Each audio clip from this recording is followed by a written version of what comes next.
मैंने कहा कि सॉफ्टवेयर जो बनता है तो हम ये नहीं कह सकते कि आपके सामने जो मैंने रखा है यही सारी चीज़ें सॉफ्टवेयर के कंपोनेंट होंगे, इसके अलावा कुछ नहीं हो सकता है। इसके अलावा बहुत सारी चीज़ें कंपोनेंट ऑफ सॉफ्टवेयर हो सकता है।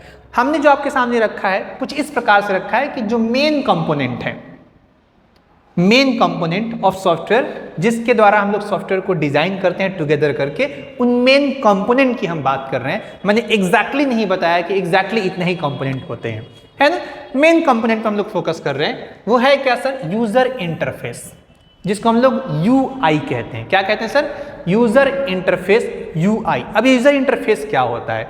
एक सॉफ्टवेयर डिजाइनर किस सॉफ्टवेयर को डिजाइन कर रहा है, देन वो आइकन बनाएगा, पहले टूल्स बनाएगा, उसमें काम करने वाले जो भी ऑप्शंस होंगे, टैब कह सकते हैं आप, है ना, बटन्स कह सकते हैं, उन्हीं को क्या कहते हैं सर? यूजर इंटरफेस कहते हैं। यूजर मतलब जिसे यूजर इंटरफेस करे, काम करते हुए यूजर के सामने जो अपीयर होगा उस अपीयरेंस को यूजर इंटरफेस कहते हैं। क्या कहते हैं दोस्त? यूजर इंटरफेस कहते हैं।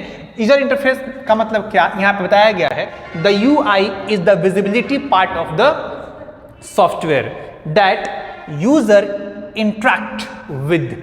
मैंने अभी बताया यूजर इंटरफेस का मतलब कि यूजर वो सारे ऑप्शंस, वो सारे बटन काम करते वक्त यूजर जिससे इंटरैक्ट होता है या फिर जिसको फेस करता है या फिर जिस ऑप्शंस और टूल का यूज करके यूजर उस सॉफ्टवेयर पे वर्क करता है, उस टूल्स को या फिर उस अपीयरेंस को यूजर इंटरफेस कहा जाता है।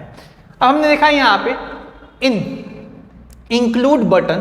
अब इसमें क्या क्या हो सकता है? तो बटन हो सकते हैं, मेन्यू हो सकते हैं, आइकन हो सकते हैं, स्क्रीन हो सकता है, that make it easy to use application like mobile app, website, desktop software, है ना। मीन्स अब यूजर इंटरफेस का मतलब क्या क्या हो जाएगा, जिसमें मैंने कहा कि टूल बार हो जाएंगे, मेन्यू हो जाएंगे, बटन हो जाएंगे, स्क्रीन हो जाएगा। अगर सिंपली हम लोग बात करें तो विंडोज़ ऑपरेटिंग सिस्टम की अगर बात करें तो ऑपरेटिंग सिस्टम जो विंडोज़ होता है सबसे पहले हमें क्या प्रोवाइड करता है सर? एक स्क्रीन प्रोवाइड करता है, दैट इज कॉल्ड डेस्कटॉप। उसे हम लोग डेस्कटॉप भी कहते हैं। तो किसी भी सॉफ्टवेयर का एक अपना विंडो होता है, उसका एक अपना स्क्रीन होता है, उसी को यूजर इंटरफेस भी हम लोग कहते हैं या फिर उसके नाम से जाना जाता है, जो कि आप किसी वेबसाइट में यूज कर सकते हैं, किसी मोबाइल एप्लीकेशन के लिए हो सकता है, डेस्कटॉप सॉफ्टवेयर कोई हो सकता है, इसे आप डेस्कटॉप पे यूज करते हैं यानी कंप्यूटर पे यूज करते हो। तो I think so user interface UI के बारे में हम लोग समझ लिए, है ना। अब यूजर इंटरफेस डिफरेंट टाइप के भी हो सकते हैं, उस पर हम लोग अभी बात नहीं कर रहे हैं। हम लोग सिंपली बात कर रहे हैं किस पे sir? Component of computer. I think so user interface clear हम लोगों ने किया। अब हम अगर बात करें डेटाबेस का, किसका बात करें सर? डेटाबेस। पहले मैंने देख लिया कि हमारा सॉफ्टवेयर कैसा दिखना चाहिए, उसमें क्या क्या टूल होने चाहिए, किस प्रकार के टूल या फिर मेन्यू होना चाहिए, स्क्रीन होना चाहिए। अब हम लोग बात करेंगे सर डेटाबेस का। कोई भी सॉफ्टवेयर होता है, डेटाबेस इंपॉर्टेंट रोल होता है उसके अंदर, डेटा को रखना। What is database? Any type of information, किसी प्रकार का information about anything else, about any person, any work, right, any site, any project, that is called database.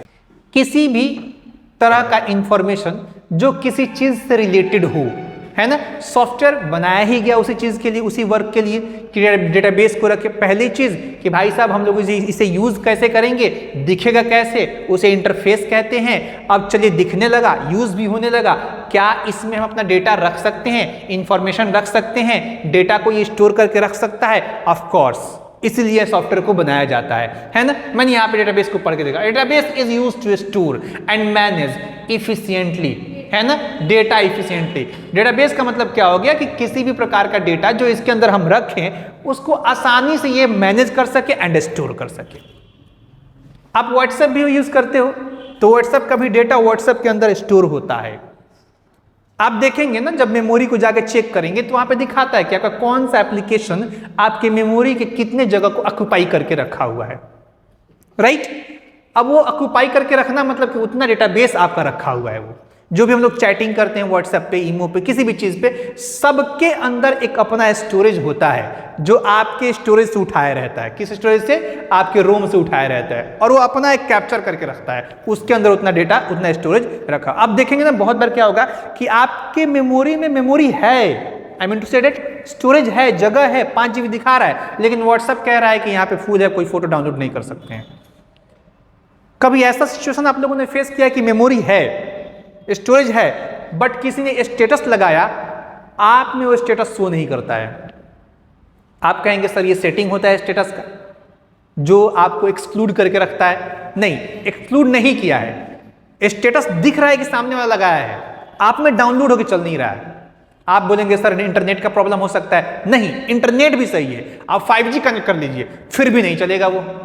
That means WhatsApp का जो अपना स्टोरेज है वो कैपेबल नहीं है कि उस स्टेटस को अपने अंदर स्टोर कर पाए, क्योंकि जब तक वो अपने अंदर स्टोर नहीं करेगा तब तक वो आपको शो नहीं कराएगा। एक सिंपल सा लॉजिक आप देख लो, हम लोग जब फोटो को सेंड करते हैं, जब फोटो को हम लोग किसी को सेंड करते हैं तो पहले उस फोटो को क्या करता है? व्हाट्सएप के अंदर स्टोर करता है। इसका प्रूफ क्या है? इसका प्रूफ ये है कि जब हम लोग डायरेक्टली सेंड करते हैं किसी एक कॉन्टैक्ट पे, तो उसको सेंड होने में टाइम लगता है। एक बार वो सेंड हो गया, अब वहीं से किसी और को फॉरवर्ड करो, टक से फॉरवर्ड होता है। मतलब कि अब वो स्टोर हो चुका है किसमें? व्हाट्सएप के स्टोरेज में। मींस पता क्या चला कि हर एक एप्लीकेशन सॉफ्टवेयर या फिर सॉफ्टवेयर का एक अपना स्टोरेज होता है, और होना भी चाहिए, है ना, ताकि डेटा को वहां पे स्टोर किया जा सके और मैनेज किया जा सके। Database clear? हमको नहीं लगता अब आगे पढ़ के इसे समझाना चाहिए, हमने क्लियर कर लिया। नहीं क्लियर कर लिया सर? आगे मैंने क्या देखा sir? Processing logic. Processing logic क्या है?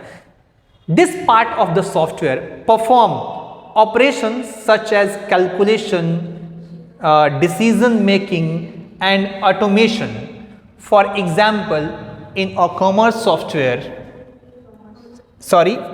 for example in an e-commerce website, the processing logic calculates the total bill, applies discount and update stock। इसका एक बेहतरीन एग्जाम्पल मेरे अंदर आ रहा है जिसको हम लोग पढ़ के आए हुए हैं। वो एग्जाम्पल क्या हो सकता है सर? पहले अगर इसकी बात करें, प्रोसेसिंग लॉजिक हर सॉफ्टवेयर का काम करने का तरीका, trick, that is called processing logic, right sir? For example आपके कंप्यूटर के अंदर हम लोग एक सॉफ्टवेयर यूज करते हैं, उस सॉफ्टवेयर का एक पर्टिकुलर प्रोग्राम है जिसका नाम है कैलकुलेटर। कंप्यूटर के अंदर एक ऑपरेटिंग सिस्टम विंडोज यूज करते हैं, उसमें एक पर्टिकुलर प्रोग्राम कैलकुलेटर, हम लोग क्या करते हैं? नंबर प्रोवाइड करते हैं, कैलकुलेट करके हमको देता है। ये छोटे पैमाने की हमने बात कर लिया, है ना। हालांकि ई कॉमर्स में इसका भी यूज किया। ई कॉमर्स का मतलब क्या हो गया? ऐसी वेबसाइट जहां पे शॉपिंग वगैरह होती है ना। अब शॉपिंग की हम लोग बात करें, जैसे इनका ऐसी वेबसाइट जहां पे shopping, commerce and e commerce, commerce in the sense business की बात हो रही है, ई कॉमर्स जहां पे ऑनलाइन हम लोग मार्केटिंग कर सकते हैं, है ना, जहां पे ऑनलाइन हम लोग किसी प्रकार का शॉपिंग कर सके, काम कर सके, ऑनलाइन बात करें, उसको ई कॉमर्स कहते हैं। दोनों जगहों पे इसका यूज किया जा सकता है प्रोसेसिंग लॉजिक का। अगर हम लोग ऑफलाइन की बात करें तो टैली सबसे बड़ा हमारे पास क्या हो जाएगा सर? एक बेहतरीन सॉफ्टवेयर हो जाएगा, जहां पे आप ये देखी होंगी कि भाई साहब उसमें किसी प्रकार का कैलकुलेशन ऑटोमेटिक होता है, हमें कैलकुलेशन करने की जरूरत नहीं होती है। हमें क्या करना होता है? उसमें बस डिसीजन लेना होता है सामान की एंट्री के लिए। सामान एंट्री करते हैं, सामान एंट्री करने के बाद बेचते भी हैं, यानी सेल भी करते हैं, तो वो हमको ये बताता है कि भाई साहब आपने इतना सामान परचेज करा है, इतना आपने सेल करा है, इतना बचा हुआ है। इसको ऑटोमेशन कहते हैं। क्या कहते हैं सर? इसको क्या कहते हैं? ऑटोमेशन कहते हैं, या फिर डायनेमिक भी कह सकते हैं। क्या कह सकते हैं? डायनेमिक, जो ऑटोमेटेड काम कर, ऑटोमेटिक काम करता है। आपको बहुत सारे सॉफ्टवेयर आपको मिल जाएंगे जिसमें आपको सिर्फ और सिर्फ डेटा की एंट्री करनी होती है, उसके बताए हुए रूल के मुताबिक वो ऑटोमेटिक क्या करता है सर? कैलकुलेशन करके आपको देता है, प्लस उसके साथ साथ आपको डेटा को एक्सप्लोर करके भी आपके सामने रखता है। ऐसा काम हम लोग एक्सेल में भी फॉर्मूला के थ्रू करते हैं। ऐसा काम हम लोग टैली में भी करते हैं। तो टैली में कोई फॉर्मूला देने की जरूरत नहीं होती है। यहाँ पे देखिए बता रहा है ई कॉमर्स की अगर बात करें website, processing logical calculation, total bill, applies discount and update stock, है ना। कोई ई कॉमर्स में एक ऐसा सॉफ्टवेयर जहां पे आप कोई सामान की एंट्री कर किसी सामान की एंट्री कर रहे हैं, वहां से आप बेच रहे हैं, तो क्या करता है कि टोटल कैलकुलेशन करके देता है, टोटल सेल क्या हुआ है, स्टॉक आपके पास कितना है, एंड बिल भी जनरेट करके आपको प्रोवाइड कर दे। ऐसे बहुत सारे सॉफ्टवेयर आपको मिल जाएंगे जो बिल जनरेट करके प्रोवाइड करते हैं। अगर ऑफलाइन की बात करें तो टैली सबसे बड़ा एग्जाम्पल आपके सामने मैंने आपको दे दिया, राइट ना। इसी को कहते हैं सर क्या, प्रोसेसिंग लॉजिक, यानी कोई सॉफ्टवेयर है तो प्रोसेस, काम करने का तरीका उसका क्या है, राइट। ये आपका कंपोनेंट ऑफ सॉफ्टवेयर में इंक्लूड है। मैंने क्या देखा नेक्स्ट कि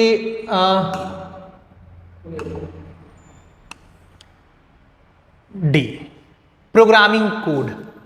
क्या है सर ये, प्रोग्रामिंग कोड की हम लोग बात कर रहे हैं। अब प्रोग्रामिंग कोड क्या है, एक और कंपोनेंट की हम लोग बात करें, that is programming code. Software is built using programming language. अब किसी सॉफ्टवेयर को जो मैंने पढ़ा, ठीक है कि भाई सब क्या क्या होना चाहिए, यूजर इंटरफेस की मैंने बात कर लिया, सॉफ्टवेयर लॉजिक की मैंने बात कर लिया, डेटाबेस का बात कर लिया। अब ये सारी चीजें तैयार कैसे किए जाएंगे, सबका जड़ एक ही चीज है, वो क्या है सर, प्रोग्रामिंग कोड। ये हमारे पास होना चाहिए, देन एक सॉफ्टवेयर को हम लोग डेवलप कर पाएंगे, देन हम डेटाबेस के बारे में सोच पाएंगे, प्रोसेसिंग लॉजिक के बारे में सोच पाएंगे, राइट ना।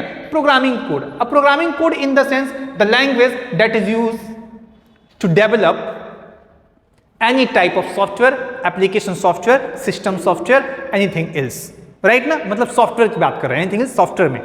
तो सॉफ्टवेयर को डेवलप करने के लिए हमको किन चीजों की जरूरत पड़ती है ना, वो भी कंपोनेंट ही होगा। मेन कंपोनेंट में शुमार होगा। Main component in the sense की प्रोग्रामिंग कोड होना चाहिए आपके पास, तब क्या करेंगे, आप किसी सॉफ्टवेयर को डेवलप कर सकते हैं, राइट ना। जैसे कि लैंग्वेज, अब लैंग्वेज में क्या क्या लैंग्वेज हो सकते हैं, तो आप लोग जानते हैं बखूबी पाइथन हो सकता है, जावा स्क्रिप्ट हो सकता है, जावा हो सकता है, सी प्लस प्लस हो सकता है ना। ये सारे के सारे क्या है, लैंग्वेजेस हैं। ऐसे बहुत सारे लैंग्वेजेस हम लोगों को पता है, कुछ हम लोगों को नहीं भी पता है, जिनका यूज करके क्या करते हैं हम लोग, किसी भी सॉफ्टवेयर को डेवलप करते हैं। बहुत ज्यादा इस पर हमको फोकस करने की जरूरत नहीं है। अब इस कंपोनेंट के अंदर एक और बेहतरीन चीज दिया हुआ है सर, वो क्या है, हार्डवेयर इंटरफेस।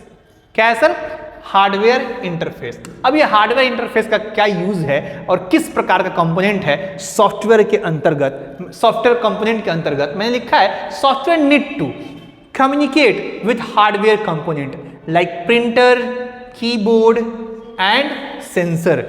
कोई भी सॉफ्टवेयर है उसको जरूरत पड़ती है किस चीज की, हार्डवेयर की, है ना सर। ये सारी चीजें ना इस दुनिया में जो भी डेवलप किया जाता है, जो भी बनाया जाता है, अल्लाह ने जो इस कायनात में दे दिया, उसी कायनात को देखते हुए अभी जस्ट पीछे वाले बैच में, बीसीए का जो पीछे वाला बैच है, यानी पार्ट 1 वाला, उसमें कुछ क्वेश्चन आया बच्चों की तरफ से कि कायनात कैसे। तो हमने कहा कि कायनात है, और कायनात में अगर दुनिया, इंसानियत को हम लोग देखें तो इंसानियत कभी अकेले से, या फिर ये ज़माना, ये दुनिया कभी अकेले से चलता नहीं है। इसमें दो लोगों की ज़रूरत होती है। किस ज़रूरत होती है, दो लोगों की ज़रूरत होती है, राइट ना। हमारा जनरेशन आगे जाएगा, सिर्फ मैं नहीं हो सकता, दो की ज़रूरत होती है। कुछ उसी प्रकार से यहाँ पे आपके सामने अगर सिर्फ सॉफ्टवेयर है तो सिर्फ सॉफ्टवेयर अकेले काम नहीं करता है। कोई भी सॉफ्टवेयर, चाहे वो वेब एप्लीकेशन हो या फिर आपका कंप्यूटर डेस्कटॉप पे काम करने वाला डेस्कटॉप एप्लीकेशन हो, उसको हार्डवेयर की जरूरत पड़ती ही है। हम डेस्कटॉप की बात करें तो डेस्कटॉप मीन्स हार्डवेयर होता ही है। वेब एप्लीकेशन को भी डिवाइस की जरूरत पड़ती है, विदाउट डिवाइस वो चलने वाला नहीं है। और कोई भी device that is touchable is called hardware.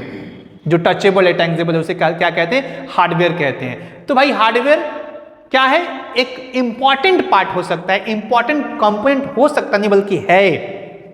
जिस भी सॉफ्टवेयर को रन कराना है हार्डवेयर की जरूरत होगी। जैसे यहाँ पे कहा जा रहा है वो क्या क्या हो सकता है, फॉर एग्जाम्पल, नॉर्मल एग्जाम्पल और बहुत ज्यादा यूज होने वाला एग्जाम्पल, प्रिंटर है, कीबोर्ड है, सेंसर है। सेंसर आज तो सबसे ज्यादा हम लोग उसी पे काम कर रहे हैं, सेंसर पे। बहुत सारा काम सेंसर पे हम लोग का चलता है ना। आपके सामने जो कैमरा लगा हुआ है, जैसे लाइट बुझेगा उसे लाइट मारेगा वो। उसको कैसे पता लाइट बुझा, सेंसर लगा हुआ है। यहाँ पे क्या लगा हुआ है सर, सेंसर लगा हुआ है। ये सारे हार्डवेयर भी हो सकते हैं क्या करने के लिए, हार्डवेयर। ये हार्डवेयर भी क्या होता है, हमारे सॉफ्टवेयर का एक कंपोनेंट होता है। आगे हम लोग एप्लीकेशन सॉफ्टवेयर देखेंगे, यहीं पे खत्म करते हैं क्लास को।